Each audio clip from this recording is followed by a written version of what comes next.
ಕಂಡಿರ ಪಲ್ಲವ ಚಕ್ರೇಶ್ವರ, ಅರಳು ಹುರಿದಂತೆ ಮಾತನಾಡುತ್ತಿದ್ದ ನಿಮ್ಮ ವೀರರು ಕತ್ತಿ ಹಿರಿದೊಡನೆ ಹೇಗೆ ಮೆತ್ತಗಾದರು. ಓಹೋ, ಸುತ್ತಮುತ್ತ ಎತ್ತ ತಿರುಗಿದರು ವೀರರು, ಧೀರರು, ಶೂರರು, ಮೇಧಾವಿಗಳು, ಪ್ರತಾಪಶಾಲಿಗಳು.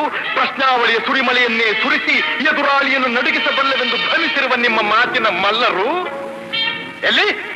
ಕರೆಯಿರಿ, ಈಗ ಕರೆಯಿರಿ ನಿಮ್ಮ ನಿಷ್ಠಾವಂತ ಸೇವಕರನ್ನು ನಿಮ್ಮ ರಕ್ಷಣೆಗೆ. ಏಕೆ ಮಹಾರಾಜ ಬಾಯಿ ಕಟ್ಟಿತೆ, ಗಂಟಲೊಣಗಿದೆ? ತಾವು ಸಮೀಪಿಸಿದಾಗ ಯಾರೂ ಬರುವುದಿಲ್ಲ. ಪಾಪ ಪುಣ್ಯಗಳೆರಡೇ ನಿಮ್ಮೊಡನೆ ಬರುವುದು. ಭಯಪಡುತ್ತಿದ್ದೀರಾ? ಹೆದರಬೇಡಿ, ನಾವು ಕದಂಬರು, ಕನ್ನಡ ತಾಯಿಯ ಮಡಿಲಲ್ಲಿ ಬೆಳೆದ ಮಕ್ಕಳು. ಕನ್ನಡಿಗರ ಧರ್ಮ, ಕನ್ನಡಿಗರ ನೀತಿ ನಮ್ಮ ರಕ್ತದ ನರ ನಾಡಿಗಳಲ್ಲೂ ಹರಿದಾಡುತ್ತಿದೆ. ದುಷ್ಟನೇ ಆಗಿರಲಿ, ದ್ರೋಹಿಯೇ ಆಗಿರಲಿ, ಅವನಂಥ